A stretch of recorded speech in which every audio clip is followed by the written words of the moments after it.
Hi there, I'm Becky Hammond and welcome to Isogo TV. Wherever you are on your strengths journey, I want to help you take your greatest strengths and apply them to your everyday work and your everyday life. And today we're diving into life. David and I have 3 amazing little kids, and we are so glad that they are part of our family's story. And at the same time, there is nothing quite like parenthood to rock your world. I remember thinking, how could I have possibly gotten through 10 years of marriage and a grueling career and grad school and a host of other things with seemingly flying colors, and yet I meet this little 6-pound human and it's completely rocked me. I've met my match. Over the last 5 years, I've certainly grown as a parent and as a person, and I hope that I continue to do that. And I think one of the most liberating things that I have been able to hold on to as a parent is that I'm going to be most successful as a parent and raising the most successful and responsible and loving kids if I can really parent intentionally in that intersection between where my strengths and talents are and live and where my kids' strengths and talents live. Right there in that sweet spot. So today, in episode 26, the only parenting strategy that will work for you, I'm exploring that a little bit. We're going to dive into that and unwrap it a little bit. I'm going to share some examples from myself and from another parent who's further down the road than I am. Because I'm convinced that this perspective of parenting from a place that recognizes your own strengths and the strengths of your kids, it can be life-changing. It can absolutely lead you to your most successful, comfortable parenting style. So I've seen it in people around me, and I'm certainly at least trying to live it. So let's dive in. The other day, David and I were having a conversation and came to the conclusion that if managing is hard, parenting is even harder. It's not easy to figure out what's the best way forward when you're trying to raise children to become responsible adults. And just like in leadership, there's so many different perspectives out there on the best way to be a parent. If you've ever done a Google search for some sort of parenting ailment, you realize very quickly that you might as well have just hit yourself upside the head with a 2x4, because there's all sorts of different, mostly contradicting best ways out there. And one of the most liberating things that I've experienced about the best way to parent has to do with strengths. When we were first parents, new parents, that was over 5 years ago now, we did all the research and the reading, and we had a stack of books that we read through, and we picked one. We said, this is our parenting style. And we took a dogmatic approach to it and said, this is it. And we were driving people crazy. And really, in the end, we probably exhausted ourselves and frustrated our daughter because we were doing things that maybe didn't really align with the way that we were wired. And really, you don't even want to get me started on potty training books, because there is no one best way. So if you're out there dealing with that, it's true. There is no one best way. But it's that liberating side of strengths that says the only one best way is the way that you are wired.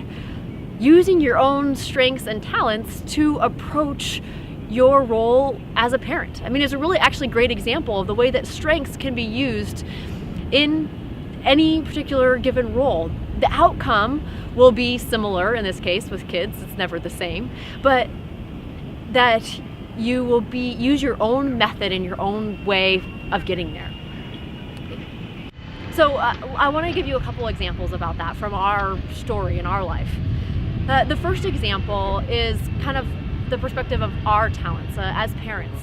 We tend to be more action-oriented, more logical kind of in our approach, executional. And we are currently having a struggle with bedtimes. We have preschoolers who, no matter if the lights are out and they're all tucked in and exhausted, they don't seem to want to sleep or decide that they're not going to sleep, or they decide they're going to continue to get up. And so, we're trying to come up with ways that match our talents and the way that we're wired to approach this. If someone told us that the best way to get your kids to sleep was to go in next to them, lay down and stroke their head, we would go bonkers. So instead, we are doing the best that we can to set up logic and natural consequences that have to do with this. And it's not perfect at all, but we seem to be getting there. And then on the other side, our kids, an example from our kids and the talents that they bring.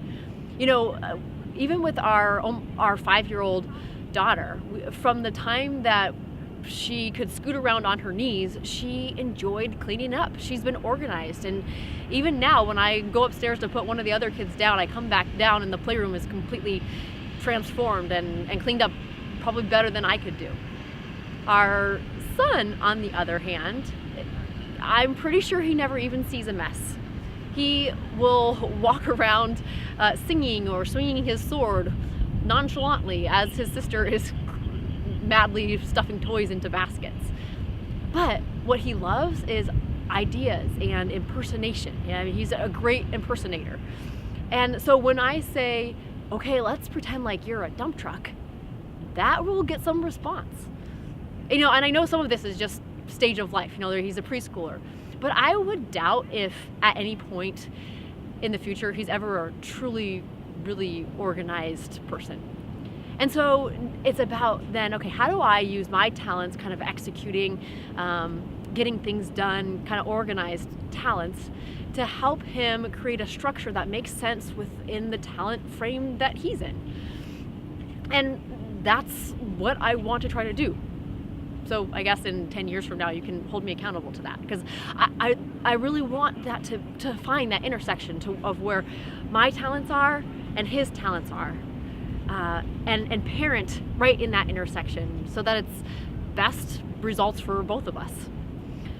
And I think sometimes that intersection is really hard to find, and maybe not sometimes, probably all the time, but sometimes you can be opposites. So there is never an intersection.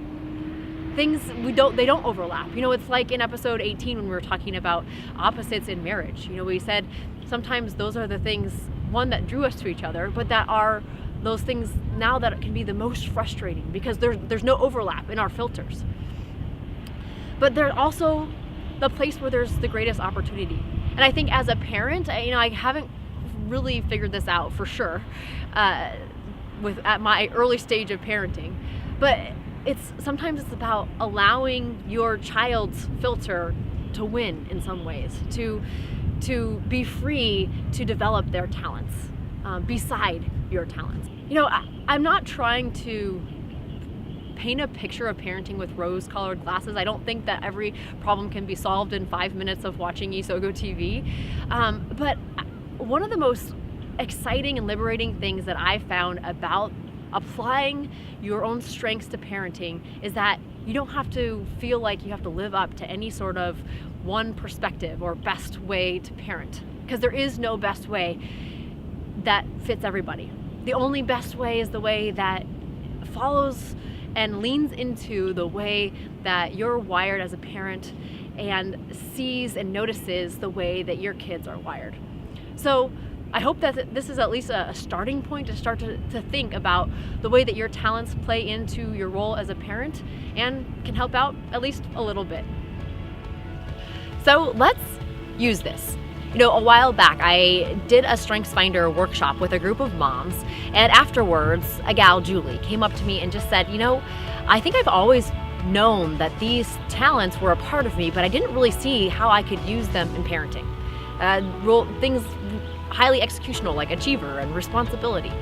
And so sometimes it really just starts with a small step. So today, take a few minutes and even get out a piece of paper and write down just one of your strengths. And think through, how do I use this maybe in my non-parenting roles, in my everyday life or in my work or maybe in one specific task? How do I use this? And then think about parenting specifically. How do I use this? How does this show up in my parenting? And do I like how it shows up? Or should it be showing up more? And how should I be using it more in my parenting? And then let's look for that intersection between your talents and the talents of your kids. Looking for and recognizing the talents of your kids is how you have to start with that. And I know a lot of parents, that's what they try to do, and even naturally. But maybe even making it more systematic, where you are thinking through what are the most energizing things to your kids? What do they love to do? What do they keep coming back to over and over, or they maybe keep talking about, or you catch them thinking about it over and over? Gallup calls it strength spotting, looking out for signs of their natural patterns of thought, feeling, and behavior. And if you've done this, or if you have questions or kind of get stuck along the way, I would love to dialogue with you about it. So connect with me directly and I will get right back to you, because I am a parent too. I want to figure this out. I'm on this journey and path with you. Thank you for joining me here today to continue on this path with me, for joining the Isogo Strengths community, to join in the movement to eliminate hate and strife and unnecessary frustration that happens every day in our work, in our lives, and especially as parents. So thank you.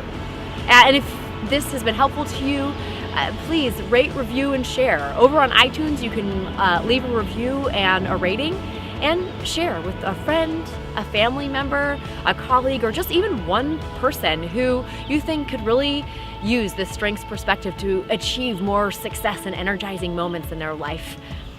And thank you again for being here with me today, and I hope that you join me next week on Isogo TV.